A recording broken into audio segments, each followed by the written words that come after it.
Welcome back to Hobson Hay and Cattle. Today we're going to be taking a look at the next new piece of equipment for 2025 hay season. I've done cut a little bit of hay, but as y'all know, we've got a Krone AMR 320 now. We picked up another hay cutter this past week, Friday. I'm filming this on a Sunday morning before church, but should be cutting hay tomorrow unless we just get a lot of rain today. We was planning on cutting hay today, and then they threw in a chance of rain for today, so we'll see. We should be cutting hay sometime this week. But I'll flip the camera around here and show y'all what we got.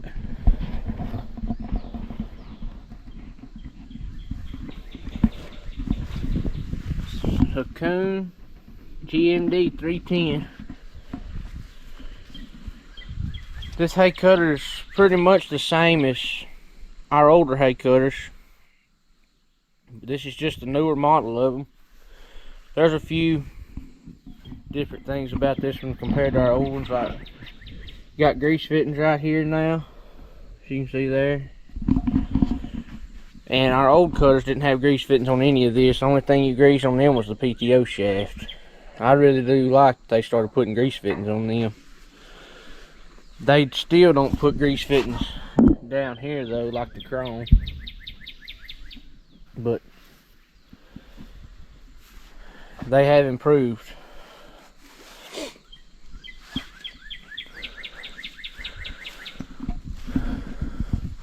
This cutter looks really good though. This is a 2022 model.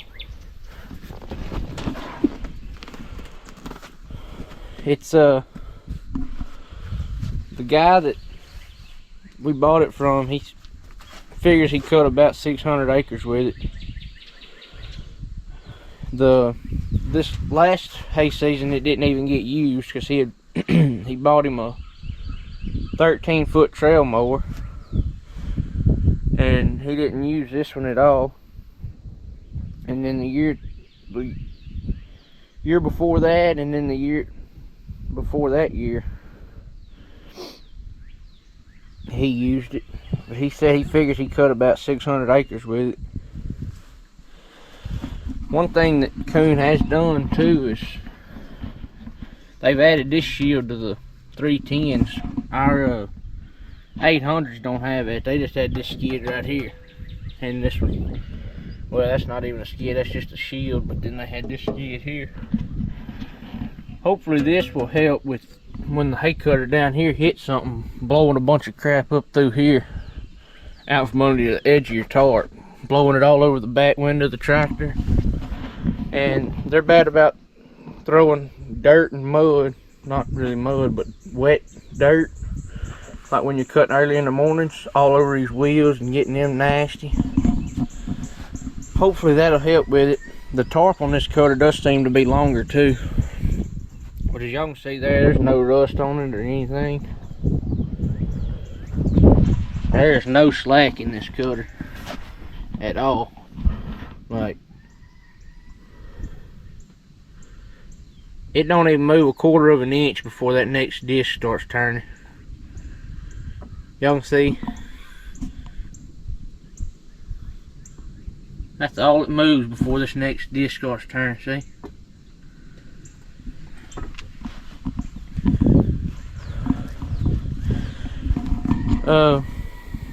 The only thing with this cutter is it does have the old style teeth or blades changing like the 800s have.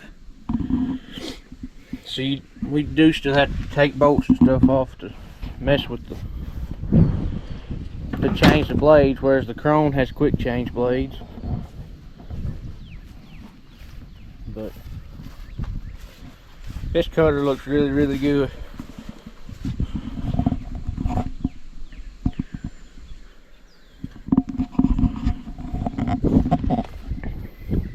This right here is so that you can, this right here slide down in that slot right there. And when that there gets against that, down in that slot, you can pick the whole cutter up off the ground. Like if you need to back up or something cutting hay. Our 800s had it too, but we took that off of them. But probably gonna leave it on this one. At least I want to. Because with this big tractor, you can pick that up anytime. You ain't got to worry about hurting anything. Before we got these tractors, we used our old ones. We used my grandpa's John Deere a lot. And that tractor's bad about breaking these pins down here. Especially that one on that side. Picking that hay cutter up because it's so heavy. I think this cutter weighs over 1,600 pounds. And so we took that out where we couldn't pick it up like that. We would have to pick everything up. Which we still pick it up. You just have to be careful with it. If it gets to doing this or something, sometimes it'll break that pin. That tractor was bad about breaking pins. But this one here shouldn't be like that. But this is gonna be the next new hay cutter. I ain't gonna lie, that white and orange sure is pretty. We'll hop up in the tractor here and we'll turn it on. Let y'all hear it. This cutter it's a lot louder than that chrome. It's smooth. There ain't no rattling or nothing, but it's loud. So we'll hop up in the tractor and turn it on. Alright, so I'm in the tractor now. I'm gonna turn the PTO on. This tractor turns this hay cutter on pretty so fast it'll slip the belts a little bit. No matter what you do, that electric PTO will slip the belts. I'll try to ease it on here.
So as y'all can tell, I've got it hooked to the Kubota, the M6. I'm sure y'all already could tell by now, by looking at the back of it and in the cab. Well, another thing that Kuhn did do is they put a little drawer right here that you can put blades and stuff in. As you can see there's a couple of blades in there. There's an Allen wrench that fits the plug in the bar to check the oil in it. There's another snap pin that's been put in there, clip pin. It's a big roll pin for something. I don't know. Some washers and more roll pins in there. This right here is supposed to be to change the blades. But as y'all can tell, that's a 12-point. And that thing's junk trying to change hay cutter blades. When we did go to pick this hay cutter up, it had been sitting so long, because it had been sitting for, heck, probably 2 years, because it's been sitting. It got used, it didn't get used last summer, so it's been sitting since the hay season before. And it was actually locked up. Because when these hay cutters sit there and don't move for a long time, like our hay cutters every year, they'd be locked up from just sitting over the winter. But we got it broke loose. We put that tool on it that I was talking about on a blade to pull it and break it loose. So that's what we normally do with ours. Well, that dadgum 12-point tool was trying to round them nuts off, and as you can see there, them nuts ain't even touched because these guards around them are built up so good. Because there's no more hay than it's cut. But yeah, we won't be using that, that's for sure. We'll be using a impact and a regular 6-point socket. But this hay cutter, it's in really good shape. Y'all can see under here, no rust. There's a little bit of dirt on the tarp, but it don't matter. The only thing we found wrong with it is that one little old strap right there broke. That's alright. It won't hurt nothing. We probably will. As y'all can see here, it's kind of starting to round off right here a little bit, whereas this side's pretty square. Probably after our first round of hay, we'll probably flip these discs where they'll start wearing over here. And the way you do that is you take this disc and put here, and put this disc here. You'd have to change the blades because they're set. You have to move the blades. You have to move these two blades to this one and this two blades to this one when you flip them. But as you can see, they spin opposite of each other like that. So as you see now, this disc spins this way and that spins this way. Well, if you put that disc right here, it's still going to spin the same way, but this side here will be running in the hay, and this side here will be right here spinning that way. We do flip the discs on them. We flipped the disc on our 800s a couple of times, and it just helps to run them longer.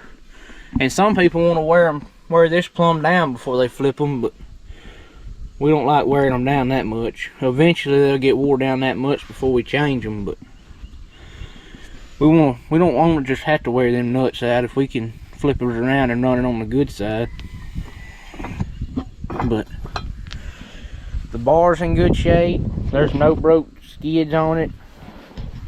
We checked the oil in the bar yesterday, and we checked the oil in this gearbox yesterday. All that was good.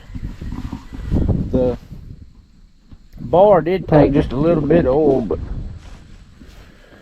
we had just folded it up, and we think we probably didn't let it all run down long enough. But we went ahead and filled it on up because it won't hurt for it to have a little bit too much in it. But they've also put this stand on it right here. We're probably gonna take it off. It's just 2 bolts.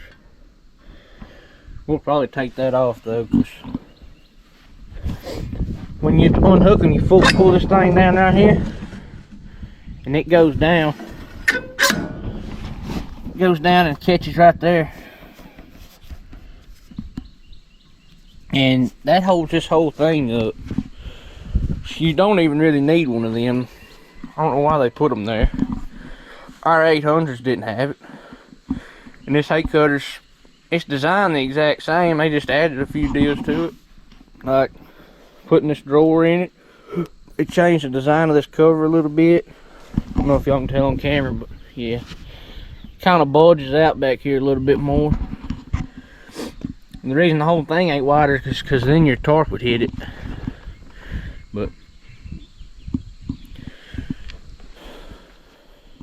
and I think they made this here a little taller so that they could put this drawer in here, which is nice. I like that drawer. Mainly just to keep that Allen wrench. I ain't got to get an Allen wrench out of the toolbox every time I got to check oil in the thing. Just go right here to the hay cutter and grab it, check the oil.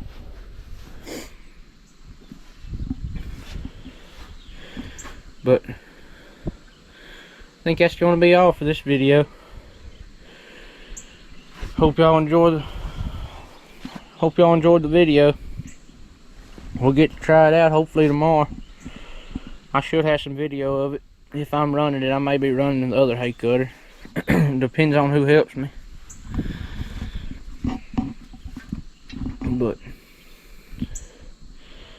we was going to go back with 2 chromes, but we couldn't pass up this deal on this hay cutter. And we've loved Kuhn hay cutters. They've been good. And one of the main reasons we was wanting to switch to the chrome is because the chrome is a little bit lighter and it's a little bit easier for that Massey Ferguson to pull. Well, with this tractor here, it don't care. So we was fine with going back with a Kuhn to pull it with, to pull behind it. And that orange and white's gonna look good running across the field with that orange tractor. That chrome is a really good hay cutter. We'll see which one lasts, how they do. So we'll have a Kuhn and a chrome. But I think that's gonna be all for this video. Thank y'all for watching. Please like, comment, subscribe, and we'll catch you on the next video.